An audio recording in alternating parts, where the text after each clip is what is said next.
Has housekeeper number 3 moved out yet? Get lost, parasite. My in-laws were grinning and insulting me. Behind them, Kenny was absorbed in his phone, acting as if it had nothing to do with him. I'll be out in 5 minutes. Oh, that's good. Cut ties with us as soon as possible. I'm so glad the rude daughter-in-law is finally leaving. I couldn't help but feel disgusted by my in-laws' laughter after my response. They probably thought, finally, we can get rid of the strong-willed daughter-in-law. Thank you for everything, I said, leaving the house. As I walked away, a smirk crossed my face. Well, the real show starts now. It wasn't they who abandoned me, but I abandoned them. A month later, my phone was flooded with dozens of missed calls from my father-in-law. Oh, finally figured it out. Took them long enough. I murmured, answering the most recent call. You make how much a month? As he sputtered out his words, I chuckled and revealed the truth. I'm Helen Anderson, a 27-year-old wife who works for a major company. I'm married to Kenny, but we don't have kids yet. Kenny was originally a client representative. We hit it off because we were the same age and had similar interests. After dating for about 2 years, we got married. Helen, this weekend, my coworkers invited me out. Of course, go ahead and have fun. Kenny smiled as if he was relieved at my words. He is kind, but of a timid nature. He avoids conflict and can never say no when others invite him to things. On the other hand, people have always said I am strong-willed. Helen, the fact that you can stand up for what's right is one of your best traits. But if you don't tone it down, you might never find a husband. My parents worried about that a lot. They were thrilled when I announced I was getting married. In reality, whether the person was a man or older than me, I always spoke my mind. It sometimes caused trouble, but I've never regretted my choices. I really admire that about you, Helen. Most importantly, Kenny accepted me for who I am. When I first saw you standing up to your boss, I thought, if I'm with her, I can be happy. When we first met, both of our senior coworkers were present. At the time, my senior made a mistake and tried to pin it on me, so I argued back fiercely. That's when I fell for you, Helen. Normally, most guys would have been put off by that. But Kenny said he liked that about me. I doubt I'll ever meet someone else who would say such a thing. That's why I confessed and married him. I love your kindness, Kenny. Meeting him was the best thing that ever happened to me. When we were newlyweds, I truly believed that. You want me to talk to John? One day, Kenny sounded troubled while on the phone with someone. Man, John is such a headache. Did something happen? Yeah, apparently John moved out. Kenny has 2 older brothers. One of them, Alex, is married and lives out of state. I only met Alex at our wedding and haven't had much contact with him since. John, isn't he the one who's divorced? That's right. Don, the eldest, still lives with Kenny's parents.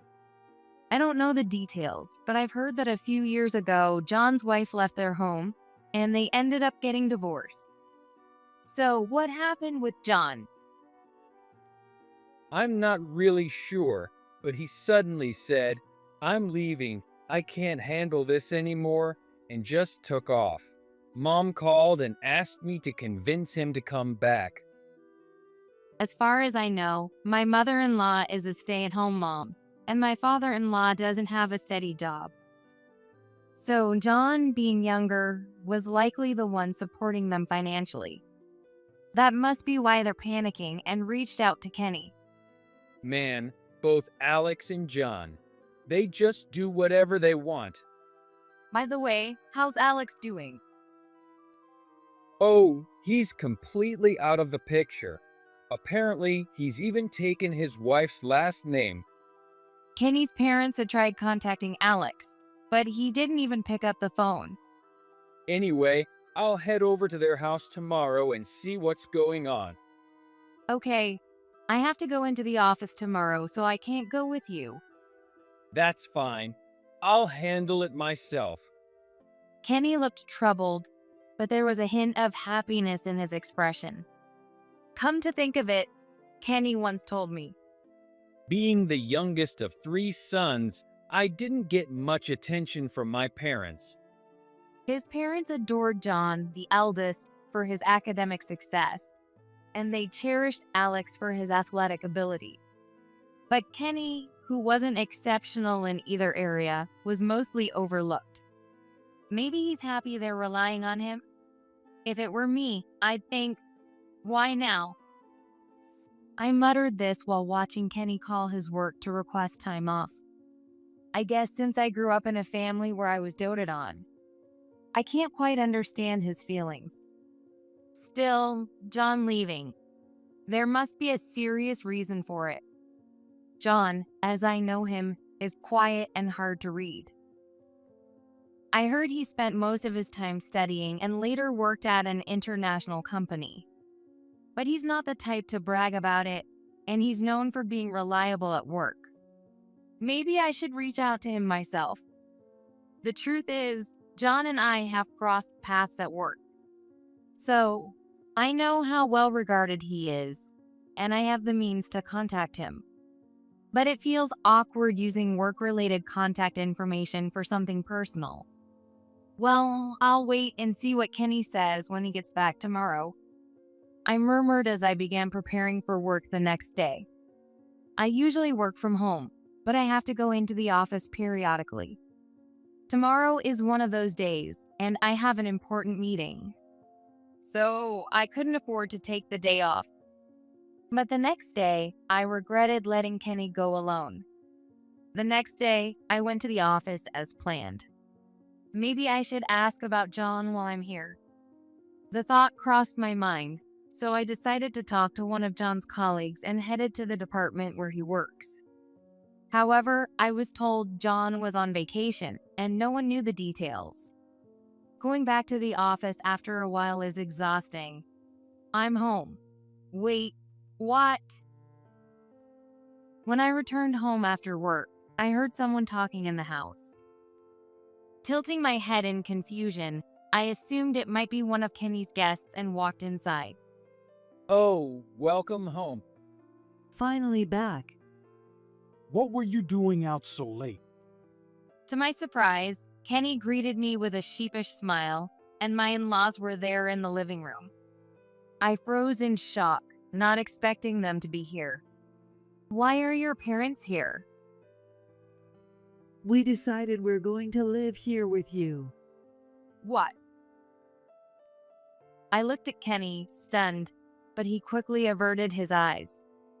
What did she mean by live here?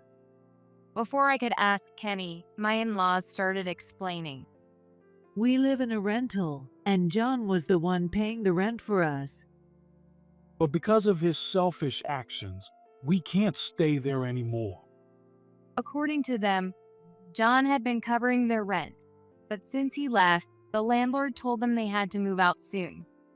So they clung to Kenny when he visited and, unable to refuse, he brought them back here. The movers are coming tomorrow, so as a good daughter-in-law, you should help. I wasn't aware of this. I have work tomorrow, and I don't agree with living together. You should find an apartment for yourselves. Don't get cocky just because you're living here on Kenny's salary. My father-in-law's words made me raise an eyebrow. Sure, the house is under Kenny's name, but we aren't living on just his income. We pay the mortgage from a joint account. And honestly, I contribute more than he does. Yes, it's in Kenny's name, but the payments... They're in a tough spot right now. Can't you help until things stabilize? Kenny interrupted me, cutting off my words. His eyes were clearly telling me, "Don't say anything unnecessary." Fine, they can stay tonight, but I'm not agreeing to live together long term. They need to move out as soon as possible. I told my in-laws firmly, then grabbed Kenny by the arm and led him to the study. "What's going on? Explain yourself." Well, when I went to visit, they had already packed their stuff, saying they were coming here. I couldn't say no. Kenny stammered through his explanation as I sighed deeply. No matter how much your parents pressure you, don't just bring them here without discussing it. That's how I really felt. This house isn't just yours. Don't make decisions on your own. I know, I'm sorry, but they're my family. We have to help them out. Kenny grinned awkwardly, but there was no real remorse in his expression. If anything, he seemed pleased that his parents were relying on him. Like I said before, I'm against living together, and I'm not going to be bossed around by your parents. I'll back you up on that, but try to handle things smoothly, okay? I married you because I love your kindness, but if you keep dismissing me, I'll have to reconsider things. Continuing the conversation with Kenny would only lead to him brushing it off. At this point, I might as well address his parents directly. I should have forced myself to take the day off. If I had gone with him to his parents' place, there's no way I would have let them move in. I would have made them sign a lease for any available apartment and ended it there. It was too late for regrets now, but I couldn't help feeling frustrated with myself. And so, the temporary cohabitation with my in-laws began. Hey, stop hiding in your room like a proper daughter-in-law and do some chores. I'm working. If you want something, do it yourself. Living with them was nothing short of a nightmare for me. They didn't understand my job and thought I was just locking myself away. Thankfully, my home office has a lock due to the sensitive nature of my work, and I've soundproofed it, so they don't disturb me while I work. But that doesn't stop my mother-in-law from banging on the door or shouting loudly, which wears on me mentally. Must be nice. Women don't even have to work, and they still get to eat. My father-in-law also never missed a chance to make snide remarks whenever we crossed paths. Meanwhile, he only goes to day labor jobs when he feels like it and comes home to drink. I often sighed, wondering how he could say such things. If you dislike me that much, why don't you just leave now? Of course, I didn't hesitate to stand up for myself, and I called them out every time. But they didn't like that either. Whenever I spoke up, they'd grumble about how a daughter-in-law should behave or how they're supporting me. Helen, you're an adult. Can't you just get along with them? Kenny, who had initially apologized for his parents, was now taking the easier route and reprimanding me. Look, you're the daughter-in-law, so just do what they say. Lately, he's been saying things like that more and more. Between Kenny and his parents, I was getting more exhausted by the day. I eventually decided it was pointless to engage with them and instead focused on my work and household chores.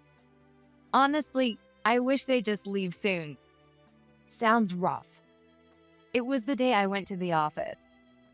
Noticing how exhausted I looked, my coworkers approached me, and during break time, I vented to them.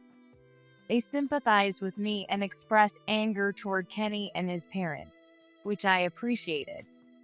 Just as I was feeling grateful, someone called out to me. There you are. John? It was John, who had been unreachable for a while. I was surprised to see him here and stared at him in disbelief. I'm really sorry my actions caused my parents to become a burden to you.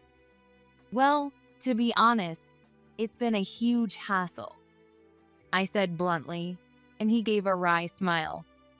But what made you leave so suddenly? It wasn't really sudden, actually. That's when John told me the real reason he left his parents' house. And after hearing it, I finally understood his actions. In that case, would you mind if I did something about it? What? It's only been a month of living together, but I've had enough of Kenny's lack of help. If things don't change soon.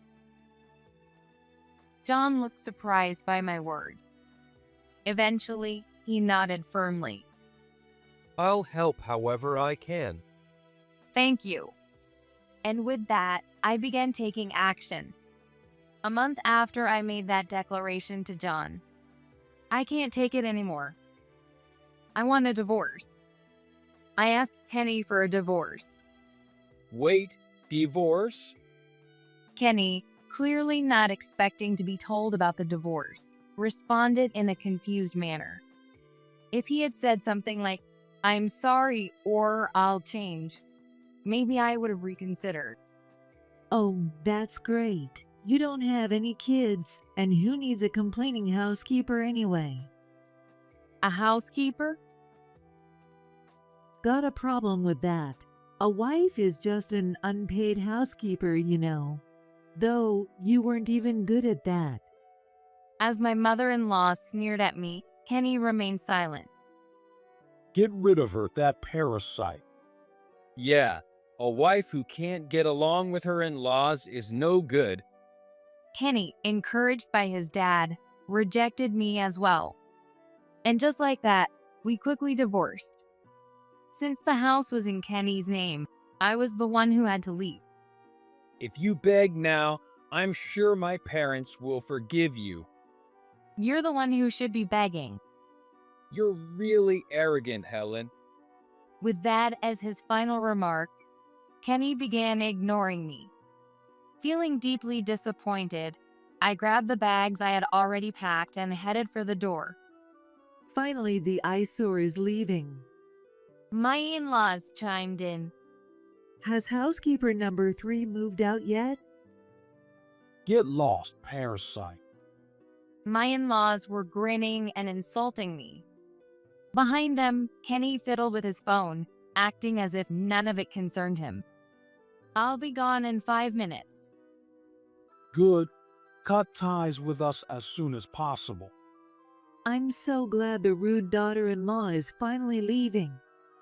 I couldn't help but feel disgusted by my in-laws' laughter after my response.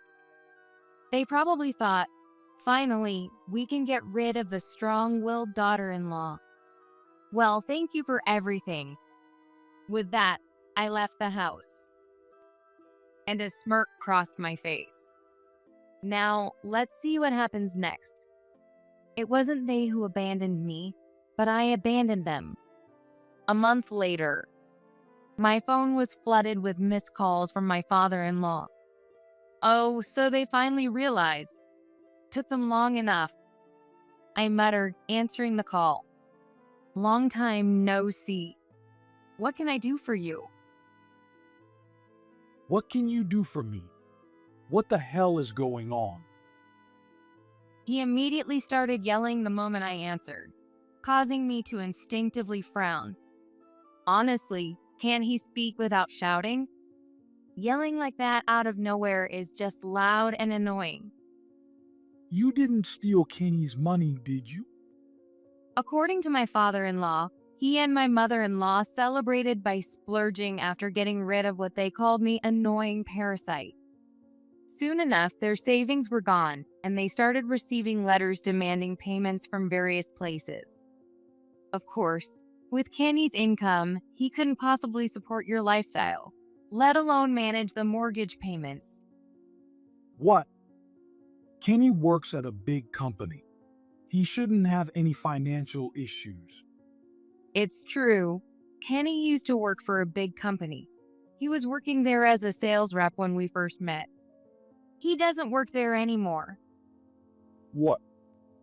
Actually, he was let go.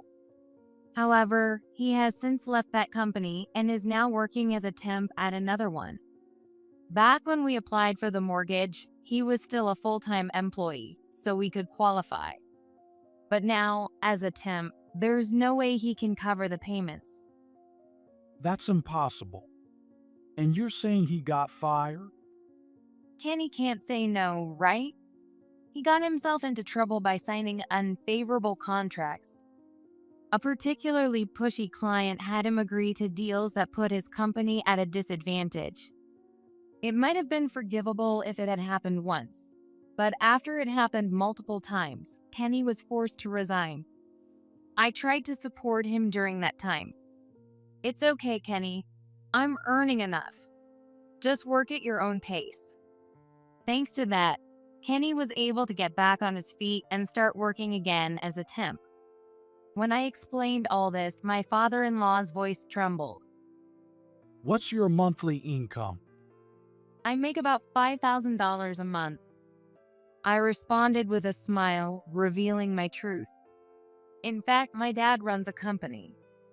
I work as a dedicated programmer for him, earning a decent salary. It's because of my connections that Kenny was even able to get that job. My dad's company is well known, so you can't just waltz in without solid skills. Kenny got in easily because I recommended him as the president's daughter. This can't be happening. It's not a lie. But moving forward, don't expect to spend money like before. My dad, the president, no longer has a reason to employ your son. My father-in-law audibly gasped at my words. In fact, when I decided to divorce Kenny, my dad said, Then there's no need to keep him employed anymore. if Kenny had the skills, he could stay. But knowing my dad, that seemed unlikely. So, just to clarify, it was me supporting your lifestyle. Hey, is what she's saying true? Suddenly, there was another shout, and I could hear chaos erupting on the other end of the phone. It seemed they were now fighting among themselves. Having no need to stick around for this, I hung up and blocked their number. I'm really sorry about my family. John, who had been watching our exchange, apologized to me. We were talking about my situation while I was staying at my parents' house. Please don't apologize. You're a victim of your parents, too. John had explained everything about his parents when he approached me at work. To be honest, those two are the reason I got divorced. Apparently, John's ex-wife and Alex's wife couldn't handle the constant harassment from my mother-in-law. That's why John's marriage ended. And Alex moved to his wife's hometown, cutting ties with his family. Even though they were like that, I took care of them because they're my parents. But once I realized they were still causing trouble for my ex-wife and Alex, I decided to cut them off. Despite the divorce, my mother-in-law continued to complain, saying things like, that useless housekeeper didn't do anything, and how dare she not even give us a grandchild. She even sent messages to Alex's wife, accusing her of taking away my son. Complaints started coming in to John from both his ex-wife's family and Alex's family. That's when John told his parents, I've had enough, and gave them a 3-month notice before leaving. I figured 3 months was enough time for them to find a place to live on their own income, but they didn't take me seriously. Unprepared, his parents told Kenny that John had suddenly left, and, as expected, they ended up crashing at our place. I told Kenny it was their fault and that he didn't need to help them. John explained that when Kenny reached out, he gave him the full story and warned, if you take them in, Helen will be their next victim. He advised Kenny to leave them to fend for themselves. But Kenny brought them home anyway, forcing me to endure them in the end. Hearing all this, I made the decision to walk away from both Kenny and his parents. They'll pay the price for underestimating me just because I'm the daughter-in-law. First, I reached out to Alex to get more information on the in-laws. John had given me his contact info, so I was able to get in touch quickly. They're the kind of people who always want someone they can use. According to Alex, his parents intended to turn him into what's known as a scapegoat child, someone who would work for their benefit and follow their every command. That's why they pampered him just enough to keep him compliant. My wife was the one who made me realize it.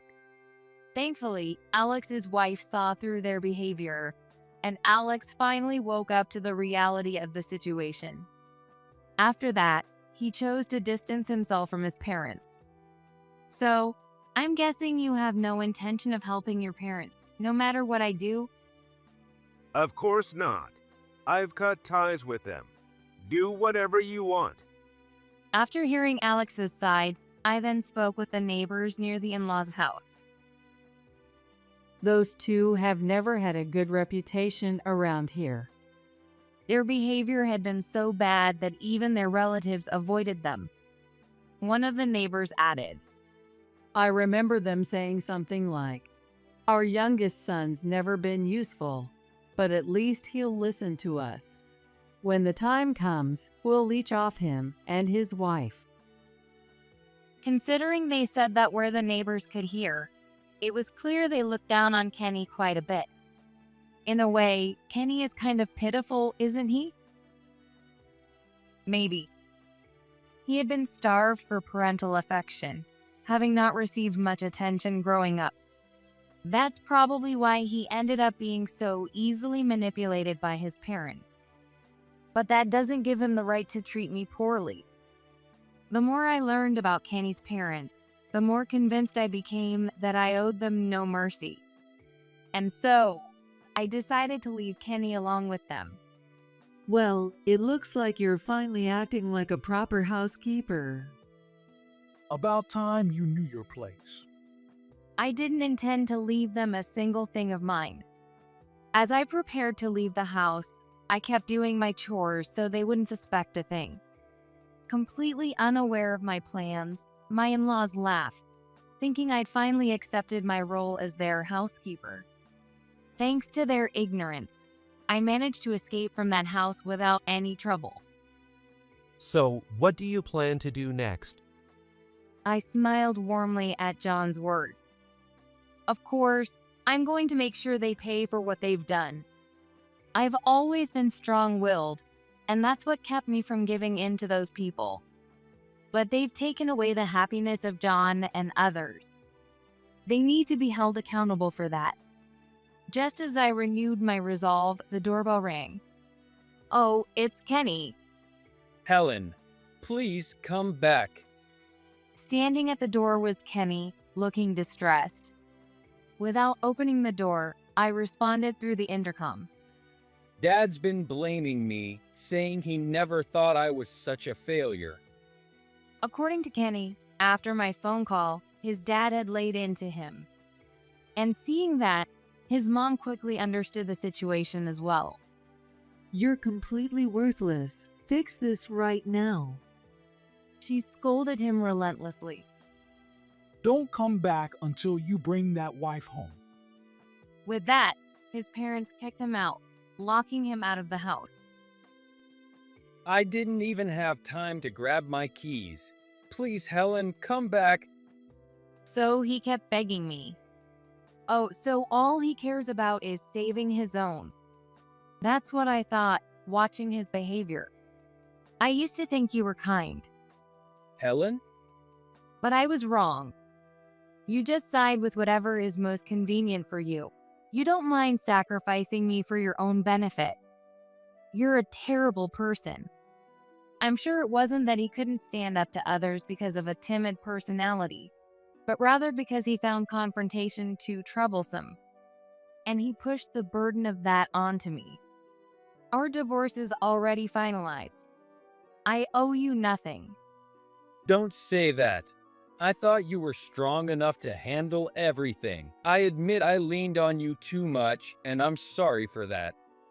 Don't be ridiculous. Do you even realize what I went through in that house? Every day, the door to my office was pounded on.